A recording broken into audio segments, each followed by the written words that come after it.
So glad to have you, Mark. For the audience, this is Mark Davis. He's the managing partner, founding partner of Interplay Ventures. I'm John Nagas. I'm the founder and CEO of Nomad Financial. And we're here to talk about fundraising. So first, you're a fundraising quote unquote expert. Mark's written a book. I let you describe your book. I think you do the best version of it. Yeah, the book, The Fundraising Rules, is designed to be a handbook for entrepreneurs to help them navigate the entire fundraising process. It's super structured. So the idea is for people who are more sophisticated, more experienced, you can kind of skip to the topic that is relevant for that day. For people who are doing this for the first time, you can read the whole thing and get a lot of context. It not only gives tactical advice, but also shares the perspective of the VC and gives context into why they think about the world the way they do, which hopefully helps you navigate it. But it's also good to cure insomnia as well. Yes, no, it's the best way to sleep if you need it. It's I would say insightful but dry. How did you become an expert in fundraising? What led you to even have the ability to write this book? Yeah, I don't know if I'm an expert. I do think I had the opportunity to learn a lot. When I started in VC, I've been a lifelong entrepreneur. When I started in VC, I felt very strongly that the process was too opaque. That entrepreneurs were coming in with great ideas, were passionate, big vision, and they were just fumbling through the process. And the tough, hard-ass VC is probably thinking, well, if they can't figure it out, they shouldn't be funded. But I'm sitting there thinking there's great people not getting funded by virtue of bad fundraising skills or lack of knowledge, rather than bad company. And that is an inefficiency. Yeah. So I'm sitting here, I'm a junior guy at a venture firm. I'm learning every day. I'm in a meeting, and I just start writing it down. And as I had insights, I wrote blog posts and documented it. And what I found is when I wrote things, your brain starts to structure, create frameworks around how to think about that particular topic. So I started doing it. I was blogging 3 times a week, little by little. A lot of people started reading it, and one thing led to another. As I was learning, it kind of took shape towards going towards a book. It wasn't meant to be a book, but after about 5 years of writing on this topic, there was quite a bit of content. And so you're now at your 3rd venture capital firm. That's right. So you've been doing this a while. You've had some so it was 2 firms ago. I've been in venture over a decade in New York, always focused on early stage IT. And to give some context to someone else who's been in New York tech scene that long, it wasn't a cool thing to do. People thought it was a little crazy to go focus on startups in New York City back when finance and banking, hedge funds were all the rage. Everyone else was making a ton of money. Yeah. And you were crazy in my peer group to go be a VC. Yeah. I think the time I joined, there were probably 4 or 5 VC firms in New York total. I think there were more VCs visiting New York City from, say, Boston. Yeah, but they weren't regularly visiting at that point. Yeah. When I started in venture, there were no accelerators in New York. And I don't think I was at the beginning of the heyday of New York, actually. People will come in and they'll say, venture in New York started in 2012 or something. And they're thinking kind of the short-term cycle that they have noticed. But there are people who were grinding here in the 90s, making it happen. Absolutely. The bust hit, decimated. Yeah. They rebuilt. So I kind of consider myself maybe a 3rd or 4th generation New York startup ecosystem guy. Yep. But we're like in our 5th or 6th now. Yeah. We're not, because there's no recorded history of the first 3 or 4 generations. Yeah. Folks. We're definitely not the OG. No. Absolutely. No way. But I think people don't even know when the OG was. I think they're a decade late. Yeah. So we'll swing back to fundraising. One of the things I know you tend to talk about is having a strategy. You just don't start going. You literally have a process in place. Yeah. Maybe we start with materials. Is a good way to think about that. Yeah. Strategy. Yeah. I mean, 3 basic things. I think one of the instant no-nos that a lot of or VCs will see, and it's a signal that you're not a sophisticated entrepreneur, is when you write a quote-unquote business plan. So a business plan means Word document. It means very long.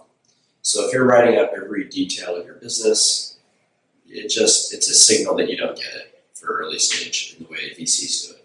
That's more the way kind of the older school financial community does, like the PPMs, the long documents. VCs look for, there's 3 documents you need, in my opinion. One is an executive summary, which is 1 page. And when people hear 1 page, they freak out. I mean, Mark Twain has that quote, like, if I had more time, this would be shorter. So, Yes. so it's going to be really hard to make it short. Everyone gets that. But the thing that I think people need to understand why it's possible to get it down, reduce all of the insights about you coming down to one page, is because a VC doesn't actually need to know what the hell you do super well from your one pager. What they need to know is that it checks the boxes of their investment profile. You're in the right geography, if they have a geographic constraint. You're at the right stage, talking about attraction, capital. They have to understand the basic problem you're solving, the basic solution. Now, how exactly you solve it, or how the tech does what it does, or it's not tech, whatever it is, that doesn't need to be fully illuminated. Because the purpose of an executive summary is not to educate someone on your business, it's to get a meeting. And to get a meeting, all you have to do is say, hey, I'm at a high level of fit. And therefore, in this onslaught of deals you're seeing, this is not a waste of time. You should at least ask a question, maybe have a call, do a meeting, something, but you get to the next step. And it's interesting you brought up the idea of time, which really for most VCs you talk to, that's their asset that they care about more than anything else. So sending them a lot of materials to have to read through to even understand is that huge red flag for them, because you're not respecting what they value most. And I also think writing a huge business plan is inconsistent with modern kind of startup operational theory. Yeah. I start a company on one page now. The business plan is one page written and that's it. Yeah. And then you iterate, you learn as you go. You should see his financial models. So you have the one pager, Right. Right. We'll swing back to preparing for the first meeting. Right. Now, like, who do you go after? What matters when you're picking who to go actually reach out to and get connected to? When you're considering venture capital. I think the world is a lot easier on the fundraising side than it used to be 10, 20 years ago. VCs are accessible. There's a lot more power in the entrepreneur's hands, and therefore VCs have opened the door, made them in their marketing through all the social media channels. They're waving their hands for entrepreneurs to come talk to them. Right? So I don't think it's super hard to find your way in. I do think because you can get to a lot of folks relatively easily, it's easy to stumble and kind of overcommit to the number of conversations you're having, and that can be a nightmare if you start going down the rabbit hole with folks. I recommend everyone creates a list of 20. You can have more than 20 on the list, but it's 20 that you're engaging at a given time. When 3 say no, you add 3. So it's just a revolving door of 20 people that you're actively engaged with. Yeah. And that seems to be the magical, manageable number. And that's a hell of a lot of time, but it's not 50. And I've seen entrepreneurs get stuck, wind themselves up for 50 conversations. They're not all meeting with everyone every week, but it's a lot. And there's relevancy of the VCs, right? If someone does not focus on hardware, you're a hardware startup. Yeah, so that's one of the tricks, though, is that a lot of VC websites say the exact same thing. Yeah. So you go there, you don't really, they don't really know if they're exactly looking for what you do. And the reason why they do that is because they want to cast a wide net. Because while they may have a thesis or a certain way they invest, it doesn't behoove them to share it.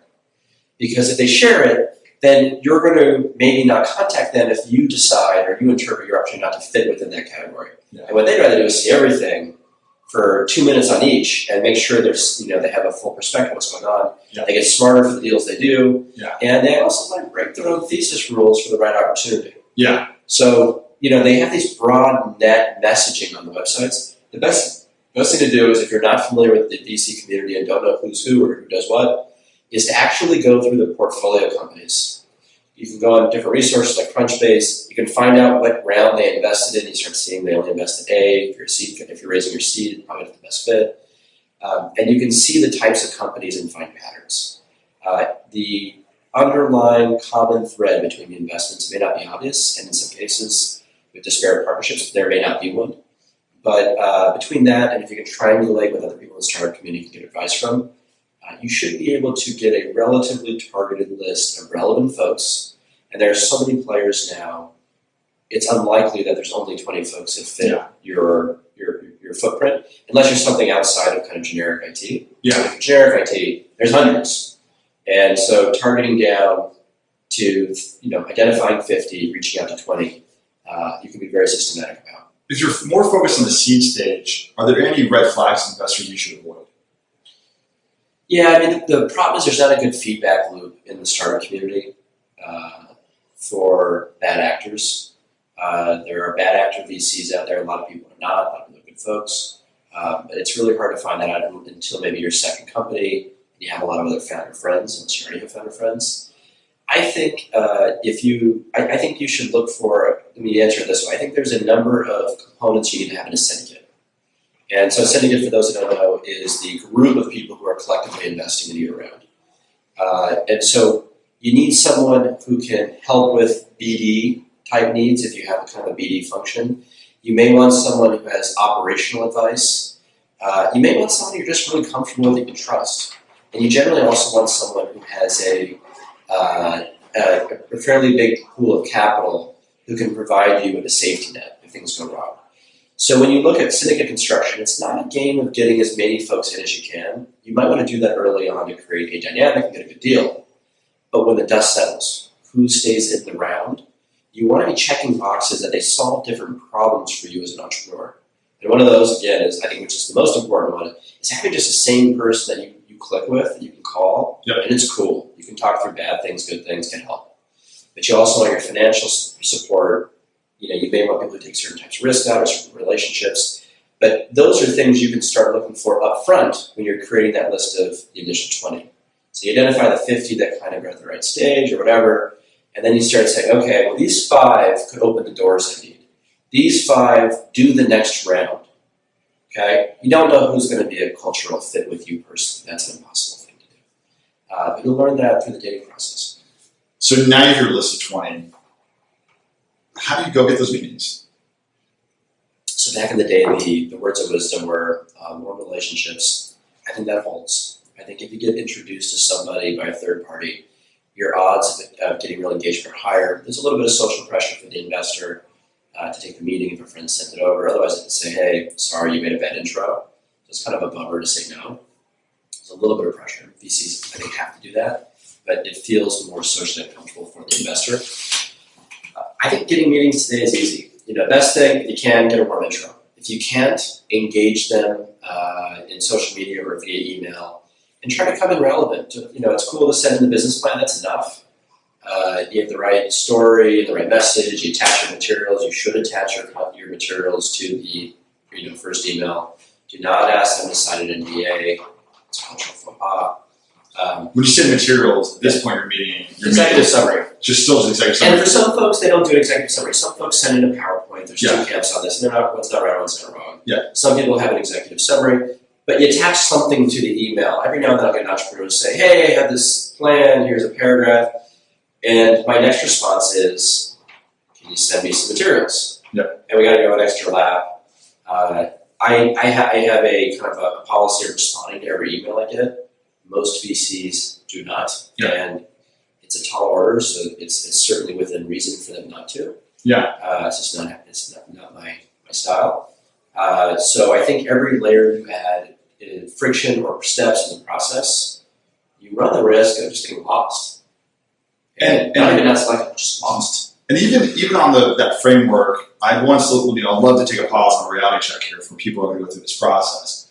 I met this investor and she mentioned that in a single year, she received over 750 decks proposals and she made 2 investments. Okay. So your odds of making it are pretty freaking low already. Yeah, that's not a high volume. So when you're talking, it's not high volume. So you're talking friction.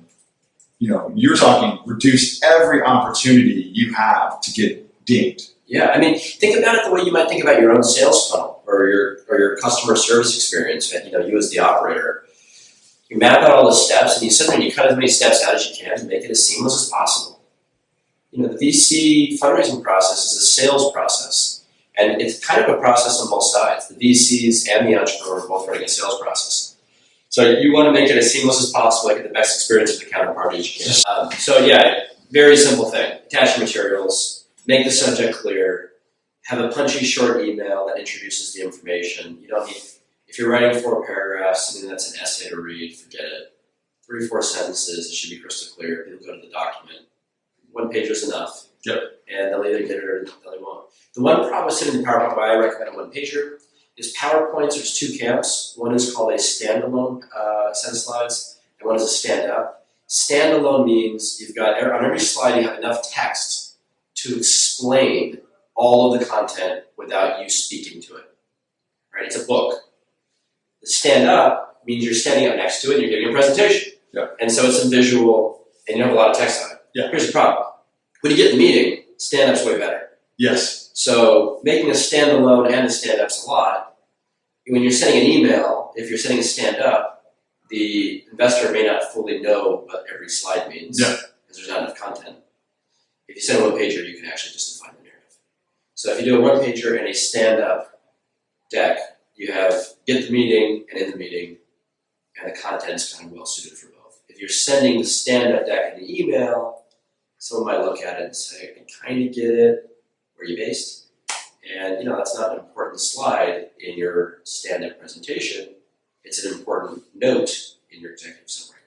In my book, I have a checklist that of content people should include in the executive summary and PowerPoint. And I know there's even data on the web now about what slides people really pay attention to. Yeah. And even the order of your slides matter because, I'll use an example from your book. Having read most of it, kept falling asleep. I couldn't promise all of it. So, that idea that people put a team slide either in the middle or the end. Yeah, there's debate on that. And there's debate, but I think a point you've always made is that you're going to introduce yourself at the beginning of the meeting anyways. So and if you don't, it's weird. Yeah. Who are you talking to? Yeah. Someone's sitting down and they're in the business and you're like, whoa, what's your name? Where are you from? Just wait till slide 7. Yeah, I get to it in it's 6 weird. slides. It's just a weird dynamic. Yeah. So, we're talking about the meeting. So you have an entrepreneur, a founder, they get the meeting. They're super excited. They're dancing in front of the mirror after, you jump out of the shower. Like, I'm pumped. This is going to be amazing. I'm going to throw fire in this meeting. This is going to be amazing. What mistakes do founders make, or were they most likely to make in those meetings that you've seen in your experience? I mean, there's hundreds, founders bickering, disagreeing with each other at meetings. It sounds silly, but it makes, it's an easy signal that the management team isn't aligned, or they haven't baked everything out. There's people who turn into robots and they read the presentation. That's happened. That's weird. I would say the key thing to know is keep it a human experience. You're just talking to someone about your business.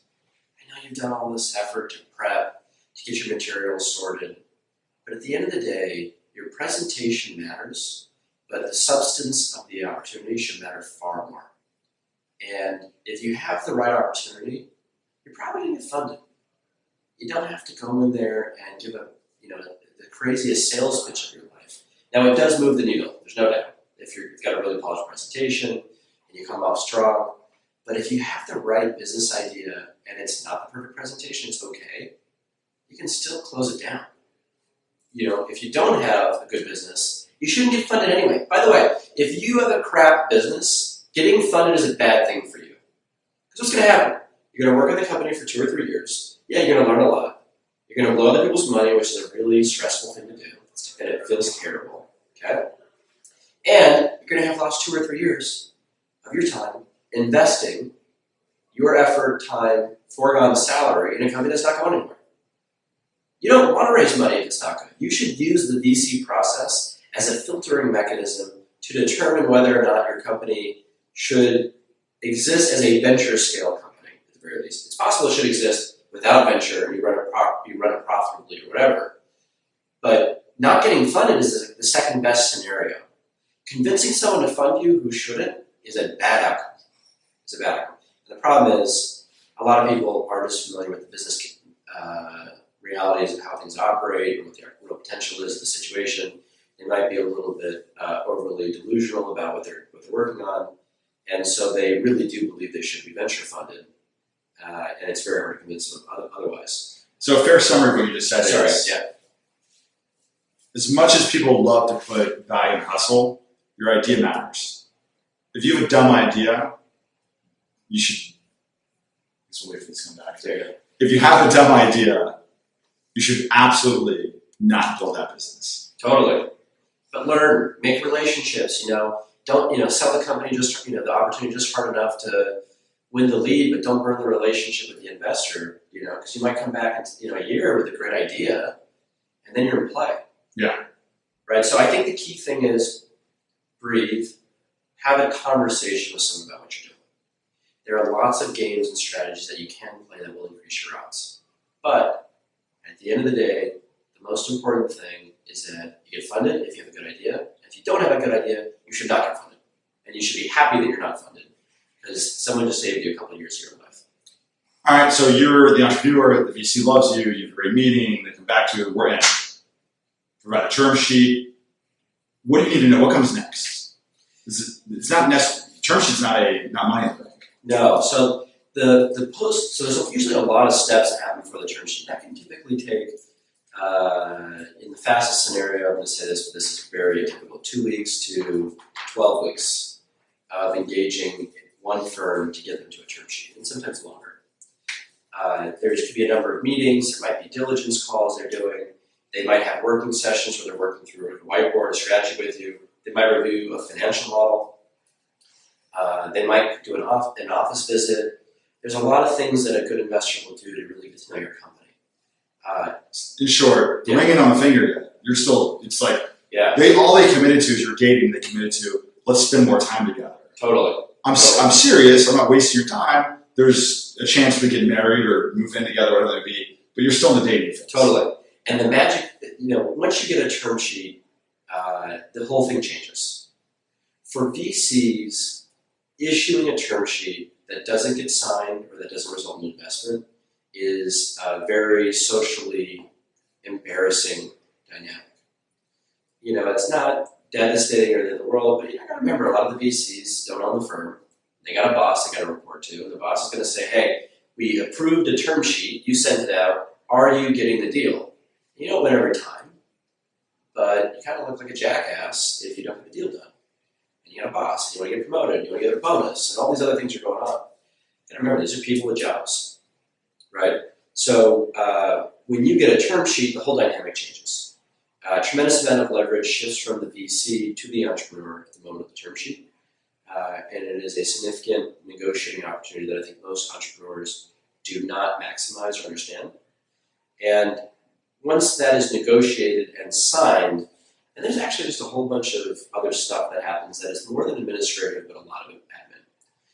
There's what's called confirmatory diligence, which is a phase of diligence where where the VCs will go through and check to confirm that the things that were key assumptions that maybe weren't as risky or weren't as radical or unique to your company are in fact true. They're going to check your legal documents around the company, that you're actually formed, they might do background checks on the founders. There's a dozen things that firms might do at that stage. Typically, they've kind of made a business decision before the term sheet. Afterward, they're going to check all of the admin, the operation. They might check to make sure your financials are right, that you're in good standing with the state, that your taxes have been filed. There's lots of stuff that sophisticated VCs might check. After all that, then they go to there's a legal process that's going, and sometimes contemporaneously, you've got a legal process going on where the founder is typically negotiating with the lead VC, and there might be a couple dozen terms that the lawyers bicker over that are not in the term sheet, just depending on how the legal docs are drafted. The docs are generally pretty standard. Term sheets are generally pretty standard. There's usually very few things that are really important to discuss. Now, most founders you talk to, where you find out about a deal, yeah, they're always talking about the valuation, right? Yeah. What are the other terms that actually matter that a founder could either make or break an exit for a founder? So everyone talks about valuation, and there's probably, I don't know the number offhand, it's somewhere between 5 and 10 terms that matter. And the valuation isn't always the most important. So there's something called liquidation preference, which is a mechanism whereby at an exit, liquidation event, the investors get either their money back or some multiple of their money back before everyone else gets paid. And the concept on it, which I go into a boring amount of detail in my book, is that it allows VCs to hedge against downside, and if you really believe you're going for a big scenario, you shouldn't care too much about, because it doesn't have a material effect on your payout at a big outcome. But it can matter in smaller scenarios. That's a big factor. One of the things that's a kind of a quiet killer that no one talks about is the pre-money option pool. And that's the option pool the entrepreneur has to create the option pool is used to give grants to future employees, but they are required to create it before the money comes in. The thing is, if you know math, the VC math, it is a sneaky way to effectively change the valuation. So they might give to you a little bit on the valuation if you give a lot on the option pool, and net they just made money because they don't get diluted by those options when they get granted later. And there's simple math, and you can calculate an effective share price with the option pool included. So what I would say to you is get the most important takeaway for everybody, if you're not familiar with a term sheet, is not watch this video 6 times on repeat. If you read the book right, best thing you can do, get an advisor. Get help. Get someone who has been through this, who is smart. Could be, a CFO, an accountant, a lawyer. It doesn't matter. Someone who knows it. A friendly VC or an angel who can coach you through what matters. Board composition matters, right? Yeah. Do you have control of the board or not? There's something called protective provisions that matter. Those are things that typically the VCs have veto rights over. Are you allowed to sell your company with just a majority board vote, or do the VCs have to approve it? They have veto rights, and that's a very common right that's given away. This, and that could be a total game changer in payouts for folks. Yeah, we both know founders who had companies with offers of hundreds of millions of dollars that they had to turn down because the VCs weren't happy enough with that return, thought there was a lot more money to be made. Fast forward a year, if even, painful, and it's worth 25%, 20%, 10% of what it was then. Totally. And the founders have been in situations where founders would have been retired forever. Yes. And the outcome that happened 2 years later, they had to go get a job. Yeah. So these are major, major things. And the problem is, look, it's so stressful to start a company. It's so stressful to raise money. And you finally get to the finish line, the promised land, and you think you kind of made it through one stage of this gauntlet. And you're emotional, you're excited, you're euphoric. And so you kind of just want to just do whatever and sign the deal. I always talk to anyone I'm kind of supporting or coaching. It's like, when you get that term sheet, slow down. That's when you take control of the process. Because you've leveraged it. You slow it down. You get other deals, you take your time, you negotiate it. Don't worry about the exploding dates. Typically those aren't enforced because most people don't want to go back to their boss and say they lost the deal. Some do, so you got to kind of feel it out. There's risk. But by slowing it down, you can negotiate these things. And look, it's everything's gambling, right? You don't know for sure if this term or that term is going to end up mattering. You don't know the future. Yep. But you want to increase your odds of having a good outcome. And so now there's a lot of talk between safe notes, convertible debt, price rounds. Yeah. Price equity rounds. Yeah. For founders out there, what should they lean towards one versus the other? Yeah. Let me restructure that. So I think it's equity, price rounds, and a safe note or convertible. So let me do those two first. Safe note or convertible, they're different structures. The convertible note, I think, is an older structure. It took something which was dead and kind of built it was a bastardized solution to a future equity structure. So SAFE is a great structure. It makes a lot more sense. But the modern SAFE structure doesn't include a lot of the protections for investors that existed in the convertible note. And so it's really, for some investors, it's quite a bit of a downgrade. They don't have, necessarily a first right to assets. If the company goes under and you have to sell everything off, including the furniture, they don't get paid first in all the structures. So it's important to think about, you can customize a safe to replicate all of those characteristics very easily, in my opinion. And you can give investors the same protection to get a convertible note, but you could do it in a way where the structure actually doesn't have weird gotchas. One of the weird problems with a convertible note is it has a maturity date. You don't raise in 18 months, and that's the maturity date that happened to be on the note. You don't have the money to pay off the note. It really wasn't designed to be paid off. It was kind of a handshake on an equity deal, but it's actually dead. And so it's just kind of this weird situation where you got to renegotiate everything, which is silly. The spirit of the deal was they were getting equity. So they bought equity, they should have equity risk, but you can give them the protections that they would have got in a convertible note with a couple of terms. It's easy. I don't know why it's not standard, but it's not. So the choice is really, I think, increasingly it's a choice between safe and equity. I still see a lot of notes, but I think it's kind of vectoring in a direction towards safe. If that continues, either way, you're choosing between these two camps. And when I do a talk on fundraising, I'll ask people, okay, which is better, equity or a convertible note or a safe. And everyone kind of looks around confused. We'll talk about the pros and cons. The pro of a note is it's very easy to do. It doesn't cost a lot to effectuate. It's just not super expensive. It's quick. You don't have to negotiate as many terms. It's simple. It's a very nice way to do business with friends, family, otherwise, where you're just kind of don't really know. You're kind of punting all the decisions to the equity round. In the equity round, you spend a lot more money and a lot more time, but you get it papered up right, and you get all the governance done. So for your subsequent round, the investors come in and they know it's buttoned up. It's nice. People can't steal. Good things are kind of sorted out. They're both good. And the key is, for the entrepreneur, what I recommend is typically only in the seed or pre-seed you have a choice between the two. After that, it's always equity. Yep. But if you're doing your seed round and your investor gives you a choice, you have options. I would say to select the structure of your deal based upon how much you like the deal you're getting. If you think you're getting an awesome deal, lock it in. You negotiate all the governance now. Negotiate the valuation now. Lock it into the equity deal. And that papers it and it stamps it. If you do a save or convert, you're punting all of those decisions to a future date. What if the market turns down?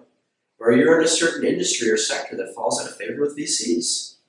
Then the future may not be as rosy. So you're not in a great situation now. If you don't like the deal you're getting, you're a little too early. The industry just isn't interested in your sector because it vacillates between which sectors are popular. If you're out of favor, do a save or convert, hope for better days, and then do the equity round next. Sounds good. I know that there's plenty of other details we go through on this. We've already been talking for a half hour. Wow. I even had questions to chat about, post fundraise relationships with your new partners in your business, your investors. Let's pump that. We'll do another conversation some other day. Thanks, Mark, for being part of this. I'm glad you shared expertise with our audience. And we look forward to doing more of these discussions. We'll be here every week from now on. Cool. Awesome. Thanks, everybody. Yeah, thanks.